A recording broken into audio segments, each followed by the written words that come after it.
Amis bassistes débutants, bonjour. Alors déjà une petite nouvelle, c'est que la chaîne a dépassé les 1000 abonnés. Donc on me l'a fait à la fois savoir sur le groupe Facebook et puis j'ai reçu un mail de, entre guillemets, de félicitations de YouTube. Parce que plus on a d'abonnés, plus ça peut ouvrir différentes portes sur la plateforme et c'est tant mieux. Donc moi de toute façon ça change absolument rien au contenu à la qualité que j'essaye d'apporter à cette chaîne. Sachant que je m'adresse surtout à un public de débutants, faux débutants, vrais débutants, enfin bref, en tout cas des gens qui sont aussi curieux, qui veulent peut-être avoir un autre discours, et puis voilà, qui n'ont pas forcément les moyens d'avoir un prof de basse. Si ces gens-là, je peux leur insuffler le fait de pouvoir quand même continuer la musique, et dans des vidéos intermédiaires comme j'en fais de temps en temps, les rassurer sur les problèmes qu'ils ont, sur le groupe Facebook que j'ai rajouté de façon à ce que où il y a une très bonne ambiance d'ailleurs, de façon à ce qu'on puisse encore partager plus de façon plus proactive. Écoutez, moi, c'était le but à la base et c'était ce genre de chaîne, moi, que j'aurais voulu avoir quand j'étais débutant et surtout si j'avais pas pris de cours de basse. Alors, le sujet n'est pas là, mais bon, j'en profite juste, comme j'ai eu cette petite discussion sur le groupe Facebook aujourd'hui. D'ailleurs, salut à tout le monde, ceux qui interviennent pas mal et les autres. À bientôt les amis. Alors, le thème là, c'est le live. Alors, ça rejoint un peu la vidéo que j'avais fait jouer en groupe avant. Et le jeu en live, mais pas seulement le live performance devant plein de monde, ça peut être aussi simplement jouer devant quelqu'un. Alors je sais que quand on est... ce qui arrive souvent, c'est qu'on joue son morceau, d'accord. On le connaît super bien et tout. Et puis on appelle sa famille, sa femme, ses enfants pour écouter là. Et on se plante à chaque fois, ou souvent, parce qu'on n'arrive pas à garder la même qualité qu'on fait quand on est tout seul. Et ça, c'est un problème que j'ai rencontré. Et dans le live, c'est pareil, on se retrouve à flipper ou à être très très tendu, ce qui fait qu'on perd énormément en qualité de jeu. C'est-à-dire qu'on descend, des fois on peut descendre très bas et j'ai vécu ça et je vais vous expliquer ce que j'ai vécu et comment j'ai réussi à vaincre un peu mes démons, comment moi j'ai réussi à le faire. Alors il y aura d'autres solutions. Donc ce dont je vais vous parler, c'est des choses qui sont assez personnelles. Ça me dérange absolument pas de les partager parce que de toute façon, ça peut donner des idées à certains. Moi, c'est justement ce que je veux faire sur cette chaîne pour voir des choses différentes de ce qu'on peut entendre d'habitude. Alors, moi, quand j'ai commencé la base, je vais parler un petit peu sur mon expérience et puis les gens que j'ai rencontrés. Je ne pensais pas aller jouer au moment où j'ai commencé devant des gens. J'en étais pas du tout là, hein. Moi, j'en étais déjà à essayer de faire des notes proprement et de les enchaîner comme je pouvais, hein, comme tout débutant. Et j'en étais absolument pas à penser que j'allais faire un live. D'ailleurs, comme j'ai dit dans une des vidéos, mon école, qui est une école qui faisait 2 lives par an, quand je dis des lives, c'est une vraie scène avec un ingénieur du son, une scène vraiment complète, et puis des musiciens, et une salle avec quand même pas mal de monde. On peut dire que c'était impressionnant. Donc la première fois que je suis allé voir le concert, j'avais à peu près 6 mois de basse, et je ne me voyais pas du tout monter sur une scène encore comme ça au bout de 6 mois parce que j'étais impressionné par la qualité de la musique pour une école et je me disais, moi, je me retrouvais là. Non, enfin, je trouvais ça que c'était encore loin, vu ma qualité de jeu et vu ce que eux proposaient. Mais en fait, c'est arrivé finalement plus vite que ce que je pensais. Alors, les étapes, ça a été ça. Donc, quand je prenais mes cours, effectivement, j'apprenais mes morceaux, etc. Et puis, quand j'appelais ma femme pour lui montrer ce que je faisais, souvent je me plantais. Ou alors quand je préparais un morceau, j'étais super content parce que je l'ai réussi super bien dans ma chambre. Quand j'allais devant mon prof de basse, j'arrivais pas à le faire nickel. Et je lui disais, mais je t'assure, hein, quand je suis chez moi, ça marche super bien. Ouais, mais bon. Le truc, c'est que quand on veut commencer à jouer, devant les autres, il faut que ça soit à peu près de la qualité qu'on arrive à donner quand on joue chez soi, parce que sinon, on est un petit peu déçu en même temps nous-mêmes, hein, pas seulement. Les autres en général, honnêtement, même si on se plante, ils trouvent ça super, parce que je pense qu'ils se rendent compte du travail que ça a, et puis que c'est pas évident, donc ils savent, donc ils mettent ça dans la balance. Ce qui fait que moi, ma femme m'a toujours encouragé, et même parfois je trouvais qu'elle exagérait, parce que je trouvais que c'était pourri, elle trouvait ça quand même ça super. Mais c'est vrai que de son oreille à elle, on n'avait pas la même entre moi qui jouais et puis elle qui écoutait. Mais voilà, en tout cas, j'ai toujours été encouragé, et puis tant mieux, donc ça m'a jamais gêné de jouer, au contraire, je l'appelais à chaque fois, mais j'étais, c'est vrai, à chaque fois dégoûté de ne pas arriver à passer ce cap où j'arrivais pas à faire le morceau nickel de bout en bout. Et ce que je faisais aussi d'ailleurs, et que vous pouvez essayer ça pour le coup, c'est que je m'enregistrais en train de jouer pour justement voir mes défauts, et je me rendais compte que jouer un morceau complet, ça m'a pris beaucoup de temps pour arriver à jouer du début du morceau à la fin sans me tromper. Ça a mis vraiment du temps. Et le fait de mettre la caméra, eh ben, ça fait aussi un stress. Parce qu'on essaye de bien faire devant la caméra, comme quelqu'un qui vous regarde, hein. Et puis, ben, on se plante, on n'y arrive pas, et puis on recommence, et puis voilà. Et puis on se rend compte qu'il y a encore des caps à passer pour jouer devant les gens. Alors, il n'empêche que finalement, le cap finit par venir si on s'astreint à un travail. Enfin, s'astreindre, hein, c'est vraiment un mot un petit peu, comment dire, péjoratif, je trouve, ou négatif. C'est plutôt si on joue tous les jours, et d'ailleurs, on doit jouer avec plaisir. Le niveau finit quand même par arriver, et on finit par faire de moins en moins de fautes. Parce qu'en fait, je pense que c'est surtout son oreille qui évolue. Donc si vous voulez, votre oreille il évolue avec la position de vos doigts, ce qui fait qu'au fur et à mesure, vous finissez par moins vous tromper parce que les pièces du puzzle commencent à s'assembler doucement. Donc ça veut dire que quand vous allez jouer, vous allez avoir un moment où votre oreille va vous dire c'est par là, et vous allez quand même mettre vos doigts à un endroit où c'est faux, et donc il va y avoir comme une espèce de collision comme ça dans votre tête où vous savez que vous allez vous tromper en fait. Vous voyez, je sais pas trop comment expliquer ça, mais entre le moment où dans votre tête vous savez que la note va être plus grave et puis vous allez quand même vers une note aiguë et il y a une hésitation en fait. Et ça en fait, ça va finir par disparaître ou en tout cas énormément s'atténuer avec votre oreille qui va travailler de plus en plus. Donc en fait, la peur qu'on a en général quand on joue en live, c'est de se tromper ou d'avoir l'air ridicule, ou voilà, on est jugé, il y a des gens qui vous regardent, vous attirez l'attention. Même quand on est bassiste, hein, parce qu'en fait, honnêtement, quand il y a un live, tout le monde regarde surtout la chanteuse, ou le chanteur, pardon, enfin chanteur ou chanteuse, parce que j'ai joué beaucoup avec des filles à la base, donc c'est pour ça que j'ai dit chanteuse tout de suite. Et vous, en tant que bassiste, je pense pas qu'on vous regarde forcément énormément. Les gens qui vous regardent, c'est plutôt vos proches qui ont envie de voir comment vous jouez, etc. En tout cas, c'est l'impression que j'ai. Mais il n'empêche, vous avez l'impression quand même que tout le monde vous entend. Donc ça vous met une certaine pression et vous entendez et vous vous écoutez beaucoup. Donc forcément, voilà. Alors cette pression, le problème de cette pression, c'est que finalement, elle est tellement négative que vous perdez énormément vos moyens et que pour jouer en live, selon la façon dont ça se manifeste pour tous, hein, ça peut être différent. C'est vraiment des fois c'est très compliqué et d'ailleurs moi j'ai vécu un très mauvais moment qui a tout changé justement, donc je remercie ce moment en fait parce que s'il n'était pas arrivé peut-être que j'aurais continué mais en me faisant pas plaisir quand je joue en live. Ok, alors je vais détailler ça. Alors ce qui se passe c'est que la première fois que j'ai joué vraiment en live devant des gens, j'étais assez relax parce qu'en fait j'avoue que je savais pas trop ce qui m'attendait. J'avais 2 ans de basse, j'avais un niveau qui fait que je connaissais bien mes morceaux. Il faut savoir quand même que le concert, j'avais eu les morceaux 3-4 mois avant, j'en avais 4 à préparer. Non mais je les ai travaillés comme un malade. Ça veut dire que je les connaissais par cœur dans les doigts, un truc de dingue, parce que justement, je voulais que ça soit le mieux possible. Mais je pense pas que je l'ai trop fait de toute façon, parce que ça m'a apporté beaucoup de répéter, répéter, répéter. Et en fait, ce que ça fait de répéter autant un morceau parce qu'on va faire un live et qu'on veut faire un truc bien, c'est que normalement vous vous trompez pas parce que vous le connaissez tellement par cœur que vos doigts ils vont tout seuls en fait. D'accord. Donc voilà, donc moi je suis arrivé hyper préparé. Je voulais être vraiment en confiance. Il n'empêche que quand ils m'ont appelé, parce que en fait il y avait une vingtaine de chansons, j'en faisais 4, donc à chaque fois ça tournait, les batteurs, bassistes, etc. Ça tournait rapidement sur la scène et puis on enchaînait les chansons comme ça. Donc je savais que j'allais faire ma première chanson.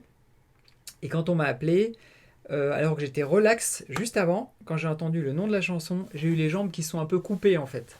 Donc je suis arrivé sur scène un peu fébrile, mais au final j'ai réussi à gérer. parce que justement je ne savais pas trop à quoi je m'attendais, hein.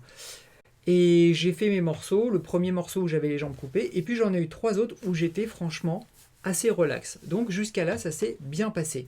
Et j'étais super content. Et comme ça a été une bonne première expérience, j'avais hâte, mais trop hâte que ça recommence. Parce que c'était vraiment génial de produire de la musique comme ça. Ensuite est venu un autre concert. Et là, il y a eu un gros problème.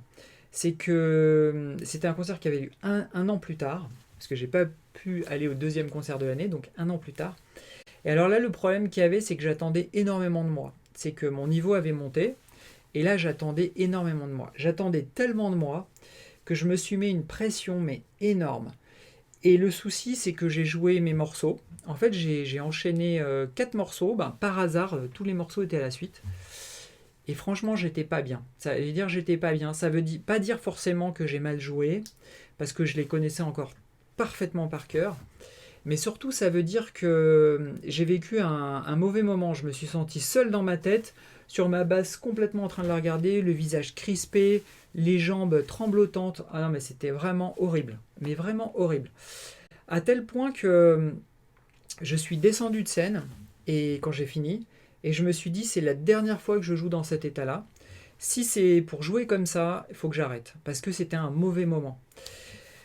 Donc je me suis dit, bon, comment je vais faire pour résoudre ce problème? Parce que ce problème, il est surtout dans ma tête, forcément, il est pas ailleurs, hein, il est dans ma tête, niveau technique, et j'avais le niveau de jeu pour jouer correctement, bien sûr pas comme un pro, mais par rapport à mon temps de jeu et tout, c'était tout à fait correct. Alors en fait, ce qui s'est passé, c'est que une amie à ma femme, en fait, était fumeuse, et elle est allée voir un hypnotiseur pour arrêter de fumer, et ça a pas mal fonctionné, en fait.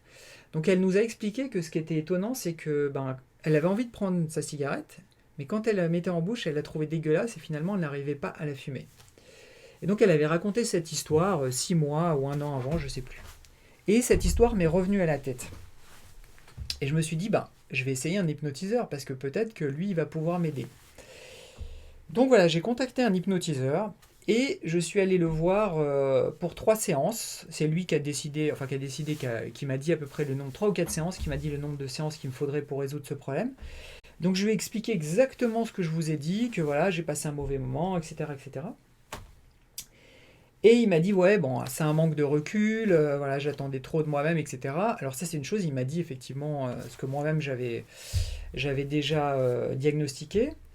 Et par contre, il m'a dit, on va résoudre ça parce que c'est un problème finalement, c'est comme une espèce de manque de confiance en soi en fait, hein. En tout cas pour la musique. Donc on va résoudre ça. Et puis donc j'ai fait 4 séances d'hypnose. Alors les séances d'hypnose, ça se passe pas comme on imagine, comme on voit à la télé, où l'hypnotiseur vous regarde dans les yeux et puis vous restez figé un peu comme ça, et puis vous êtes complètement bloqué. Pas du tout, hein. En fait, on est tranquillement dans un fauteuil. Et puis on reste à peu près pendant 40 minutes, 45 minutes, et l'hypnotiseur vous parle. Et j'avoue que il dit des choses qui sont assez... En fait, il essaye de parler à votre inconscient. Donc on ne parle pas à l'inconscient comme on parle au conscient. Il y a une certaine forme pour parler, donc il utilise des images, c'est un peu ésotérique, hein, c'était vraiment bizarre. Et d'ailleurs, à plusieurs reprises, je dis que je ne comprenais pas, et il m'a dit, de toute façon, c'est même pas la peine d'essayer de comprendre, il ne faut pas essayer de comprendre ce qu'il est en train de me raconter. Il faut simplement essayer de se laisser porter, et puis d'écouter sa voix, mais sans tomber dans l'endormissement, parce qu'on est hyper bien installé, on pourrait aussi s'endormir, et quand justement on peut tomber dans l'endormissement, il fait en sorte de monter la voix ou de changer le ton de façon à ressusciter un certain éveil. Alors on n'est pas dans un état second, hein. En fait s'il se lève et puis qu'il s'en va, j'ouvre les yeux et puis voilà, je le vois tout de suite, hein. On peut se réveiller, enfin se réveiller, de toute façon on ne dort pas, mais voilà, on a les yeux fermés simplement pour être relaxé. Et puis j'étais un peu dubitatif parce que bon voilà, moi j'imaginais justement un changement radical comme ça, mais pas du tout en fait, il parle à l'inconscient. Et puis c'est un travail qui va se faire au niveau du cerveau sur les semaines, d'accord? Sur au moins 3 semaines, l'effet commence à arriver. Mais en plus de ça, il faut faire un exercice de respiration qui s'appelle, j'ai plus le nom, mais je le mettrai en titre juste en dessous parce que je vais m'en rappeler après. Donc c'est un exercice de respiration en fait, puis il y a des applications pour ça. Vous respirez par le ventre comme ça. Pendant 5 secondes, vous inspirez. vous ne bloquez pas la respiration, et pendant 5 secondes, vous expirez. D'accord? Donc voilà, ça, il faut faire une espèce de vague, et ça se passe au niveau, l'inspiration doit se faire au niveau du ventre. Et ça, en fait, ça décontracte le diaphragme, et surtout, en fait, ça cale le rythme cardiaque. Ce genre d'exercice, en fait, va faire que vous allez avoir un rythme cardiaque très régulier, et c'est ce qui fait que vous êtes hyper calme et serein. D'accord? Quand vous êtes dans un état serein et calme, votre cœur est comme ça. D'habitude, si vous regardez un petit peu à n'importe quel moment de la journée, bon, vous ne pouvez pas le faire, mais je vous le dis, votre cœur ne bat jamais de façon rythmée, calée en fait, hein, comme la basse. Hein. C'est pas rythmé, il y a des rythmes qui changent au fur et à mesure, et puis toute la journée comme ça. Le fait d'arriver à avoir un cœur qui bat de façon très rythmée comme ça, enfin très rythmé, enfin je veux dire, dont le rythme, les intervalles, si je puis dire, sont toujours les mêmes, il faut se mettre dans un état de relaxation, et cet exercice de respiration va vous permettre de le faire. Alors, il m'a expliqué qu'il fallait que quand je fasse, ce rendez-vous avec lui pendant 1 heure, que je respire toujours de cette façon pendant que je l'écoute, comme ça j'étais hyper relaxé. Et il m'a dit de faire un exercice de 5 minutes. À chaque fois que j'allais prendre ma base, je prends ma base dans les mains. Et avant de jouer, je prends 5 minutes pour faire cet exercice. Après, je me mets à jouer. Ok? Donc, je suis allé le voir à peu près 2 mois avant mon concert. J'ai fait tout ce qu'il m'a dit. Et honnêtement, je ne savais pas si le jour du concert, je ne savais pas dans quel état j'allais arriver. Est-ce que j'allais être stressé ou pas? Et bien là, je peux vous dire, petit miracle de la nature, j'étais hyper détendu. On m'a appelé sur scène. J'étais avant à 200% de stress. Je suis arrivé peut-être à 10-15% de stress maximum. Parce que de toute façon, il faut garder un petit stress. C'est ce qui vous garde en alerte. On ne peut pas arriver complètement détendu. Enfin, je veux dire, il faut quand même garder une certaine alerte, parce que si on arrive trop détendu, c'est aussi là qu'on se trompe, parce qu'on commence à se perdre. Et il m'a expliqué ça. Il m'a dit le stress, c'est normal. C'est simplement le niveau de stress que j'avais qui était anormal, qui était vraiment trop haut. Et j'ai joué et j'ai fait une super session de live dans ce concert. J'ai adoré parce que j'ai profité du moment. J'ai vraiment profité du moment. J'ai profité des gens qui sont venus me voir. J'ai profité des musiciens qui étaient avec moi parce que je levais la tête, j'étais souriant. Et d'ailleurs, on me l'a dit, on m'a dit, putain, mais le changement a été absolument radical. Et c'est là que j'ai compris que je pouvais jouer en live devant des gens sans stresser et surtout profiter. Voilà. Et ça, c'est le truc. Et je sais qu'il y a énormément, parce que j'ai rencontré plein de gens dans ces concerts d'école. Les gens sont hyper stressés. Il y en a beaucoup qui sont très très tendus pour monter sur scène. Et pourtant, on va pas faire l'Olympia. Je veux dire, c'est une scène, même si c'est pas terrible, le public il est toujours cool, etc. Donc voilà. Ensuite, donc ça c'est ma première expérience qui m'a sorti de cet état-là en fait. Ensuite, il faut savoir que dans mon travail, il y avait un groupe de musique. S'ils regardent la vidéo, je les salue. C'est des gens super que j'adore. Alors aujourd'hui, je joue plus avec eux parce que j'ai plus le temps, j'ai d'autres choses à faire, etc. Mais ça a été un super tremplin aussi parce qu'on a fait des soirées en fait au travail. Et puis aussi les soirées du personnel où là il y avait, si je ne me trompe pas, entre 600 et 800 personnes. Donc ça fait quand même pas mal de public. Et les gens étaient en délire et c'était génial. Alors moi, mon rôle de bassiste là-dedans, ce qui était intéressant, c'est que j'ai dû apprendre à avaler des morceaux très rapidement. Parce qu'en gros, si on faisait une setlist de 25 morceaux, je devais peut-être apprendre 20 morceaux. Parce qu'il n'y avait qu'un seul bassiste. Des chanteurs, il y en avait plusieurs, des guitaristes, etc. Alors il y en a qui apprenaient beaucoup de choses aussi. Mais moi, en tant que bassiste, puis je tenais de toute façon à en faire beaucoup parce que ça faisait partie de ce que j'avais envie de faire, de jouer beaucoup, etc. Et puis d'avaler les morceaux. Donc il y a des morceaux que j'apprenais vraiment en quelques jours. Avant, il me fallait 2 semaines, 3 semaines pour capter tout un morceau. Là, des fois, dès le 2e jour, j'étais prêt à le jouer, pas encore nickel, mais je pouvais commencer au moins à me débrouiller pour faire une répétition. Et au bout de 4-5 jours, ça y est, le morceau, il était acquis. Donc si je faisais un morceau le premier jour, un deuxième le deuxième jour, pardon, un troisième le troisième jour, et ben c'était glissant. Ça veut dire qu'au fur et à mesure de la semaine d'après, je connaissais déjà 7 morceaux. Je ne sais pas si vous voyez ce que je veux dire, mais parce que chaque jour, j'en commençais un nouveau, Et le précédent, je le répétais, puis j'avançais en fait. Et puis j'en rajoutais un. Et du coup, j'arrivais à travailler toute une setlist. Voilà. Donc ça a été une super expérience.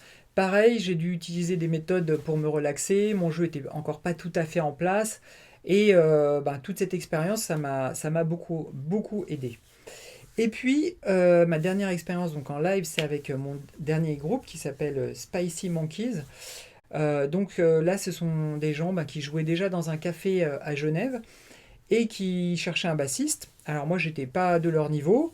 Je pense que je ne le suis toujours pas, mais disons que je me débrouille, ça le fait, et puis ils voient que je veux avancer, donc voilà, c'est parfait comme ça. Ils voient que, voilà, c'est ça, les musiciens en fait, s'ils voient que vous êtes un glandeur et que vous avancez pas, ça va être compliqué. S'ils voient que vous n'avez pas tout à fait le niveau, mais que vous bossez, etc., ils savent que ça va finir par arriver et que de toute façon vous êtes tellement volontaire, c'est quand même dommage quoi, de ne pas aller au bout, de ne pas continuer, puis en plus on s'entend super bien. Alors là, l'expérience est intéressante parce que comme on joue en live devant des gens qu'on ne connaît absolument pas, puisque ce sont des nouvelles personnes qui viennent à chaque fois, une fois par semaine et qu'on fait des sets d'environ 2 heures ou plus, là c'est génial parce que là, le stress, maintenant je joue sans stress. C'est-à-dire j'arrive, je suis détendu, je suis juste ce qu'il faut pour garder ma concentration, pour essayer de ne pas me tromper. Mais en tout cas, maintenant, voilà, je suis libéré. Voilà, je suis libéré, je peux jouer devant n'importe qui, je montre un morceau, même un mec qui joue super bien, n'importe qui, je m'en fous, je prends ma basse, je joue. Même si c'est pas parfait, voilà, parce que voilà, il y a aussi des choses que j'ai acquis avec une certaine expérience. Hein, je suis loin d'être d'un super niveau. Hein, c'est pas du tout ce que je suis en train de dire, mais il y a une certaine expérience qui fait que vous connaissez les petits trucs quand vous vous plantez ou que vous prévoyez comment rattraper les choses. Alors le genre de petits trucs, je vais vous en donner un maintenant là, avant de finir cette vidéo qui est un peu plus longue que d'habitude. En fait. Quand je joue un morceau, la ligne de base, je la connais par cœur dans ma tête du début à la fin. Et en fait, ce fil ne me lâche pas mentalement. C'est-à-dire que la ligne, elle tourne dans ma tête et j'essaye de la jouer, enfin je la joue comme je l'ai dans la tête. Mais si jamais mon doigt se trompe et fait une mauvaise note, ou si jamais mes doigts se trompent et font une mauvaise rythmique, je ne joue pas les notes exactement comme je les ai pensées, ma tête continue à tourner sur la ligne. Ça ne s'arrête pas au niveau du mental. Ce qui fait que rapidement je rattrape, je remonte sur le cheval et je repars. D'accord ? Ça c'est important. Parce que quand je n'avais pas encore ça, en fait, je baissais les bras presque et puis je recommençais à zéro. Mais là en live, on ne peut pas faire ça. Les musiciens partent, jouent. Et là, on est obligé si on se plante, il faut qu'on remonte tout seul dans le train. On ne peut pas, il n'y a pas d'autre choix. On est obligé de remonter dans le train. Donc cette faculté qui va se développer aussi, je pense, naturellement, ça va vous permettre justement, si vous vous trompez, de vite rattraper les choses. De toute façon, il n'y a jamais mort d'homme quand on se trompe, etc. Il n'y a pas toutes les têtes qui se tournent, non, pas du tout. Je veux dire, on se trompe, entre musiciens on rigole, parce qu'il faut le prendre comme ça, et puis ça s'arrête là, et tout le monde se trompe. Hein. Même les mecs qui jouent super bien, des fois il fait un accord de traviole, tout le monde se trompe, donc ils me regardent, petit sourire, mais voilà, c'est toujours bon enfant. Donc voilà, écoutez, je voulais vous donner cette expérience. Moi, comment je m'en suis sorti, parce que je sais que beaucoup d'entre vous, je connais aussi des musiciens qui n'arrivent absolument pas, ils sont tétanisés à jouer devant quelqu'un d'autre. Tout ça pour vous dire qu'il y a quand même de l'éveil personnel, il faut être à l'écoute de soi-même, il faut oser faire des choses qui peuvent vous permettre de sortir de cette situation. Parce que ça va aussi vous donner de la confiance en vous pour d'autres choses. Et des fois, on a besoin, comme moi, je suis allé voir un hypnotiseur, c'est exactement ce qu'il me fallait. Vous pouvez aller voir, je sais pas, un acupuncteur, j'en sais rien, quelque chose que vous sentez qui pourrait être bien pour vous. Et moi, je sentais que ça pouvait être un truc qui était vachement bien pour moi. Voilà les amis, écoutez, je vais m'arrêter là pour l'expérience, pour justement mes expériences. Et si vous avez des questions, le groupe Facebook ou directement dans les commentaires sous la vidéo, n'hésitez pas. En tout cas, merci pour les 1000 abonnés et puis à bientôt pour une nouvelle vidéo, pour un nouveau morceau. Bye les amis. Fiona! Ouais, Fiona!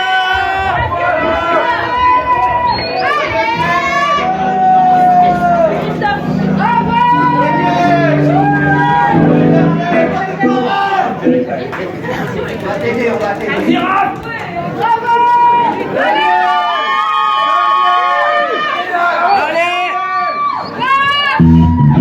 Tu es fada, je critique, je vous prends tous ici même.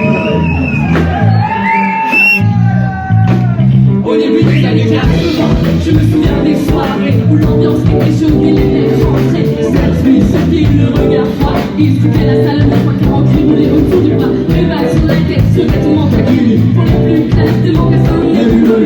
Et qui passait calmé, hormis Taïsa. SOS, délégation de Chalama. Tout le monde se nommait, les services se formaient. Des concours de danse, un peu partout, s'improviser. Je te propose un voyage dans le temps. Via planète Marseille, je danse le billard. Oui, j'aimais le don du feu, que je danse le billard. Fais pousser le pionnier à fond pour danser le billard. Ce soir les balles brilleront pour danser le billard. Et puis j'aimais le don du feu, que je danse le billard. Je danse le billard jusqu'à ce que la soirée vacille. Une bagarre au fond et tout le monde s'est pas oublié. On râlait que c'était dur, que ça craignait. Le samedi d'après on revenait tellement pour s'emmerder. J'entends encore le rire des filles qui assistaient au ballet, des remontées sur le parquet. À l'intérieur, pour elles c'était moins rose. Voilà comment tout s'aggravait. En un quart d'heure, le frère appliquait. Viens avec moi, on va se filer. Tête à tête, je vais tout fumer derrière les vitrines. Les choses sont réglées, on s'est rangé à la danse. Non, c'est le kiff, j'ai aucune chance. Et les filles, mes chaussures de bris. Ah, quand je prie, je te goûte et tu te ravis. Moi je danse le billard. Comme les voitures, c'était le défi qu'aime. Ce soir, sur tes traits, j'y aime savoir le petit.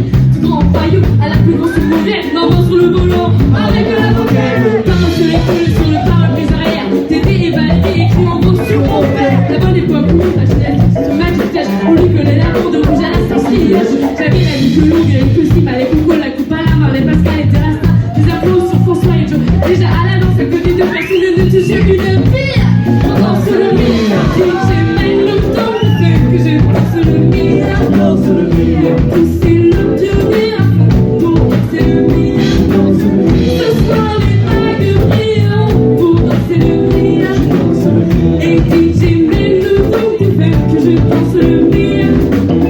En direct sur Radio Chacal, en duplex live, avec le nouveau spectacle de Château Rouge. C'est tout de suite toi, un DJ. Bien sûr que ça te donne pas de tout ce soir. Le nouveau spectacle de Château Rouge.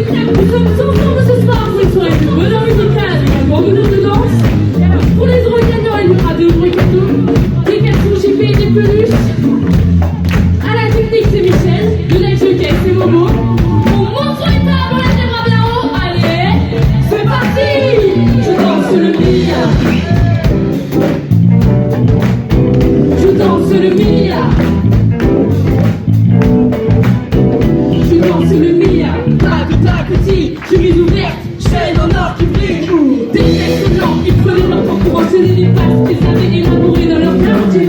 C'était vraiment trop tôt, avec assuré, tout le monde criait ah ouais mais go. La mère qui se pleurait, tous les yeux convergeaient. Les différences s'effaçaient et les rires éclataient. Beaucoup disaient que nos soirées étaient sauvages et qu'il fallait entrer avec une bateau ou une hache. Fontaine, c'était des ragots, des jaloux et quoi que l'on dise. Nous on savait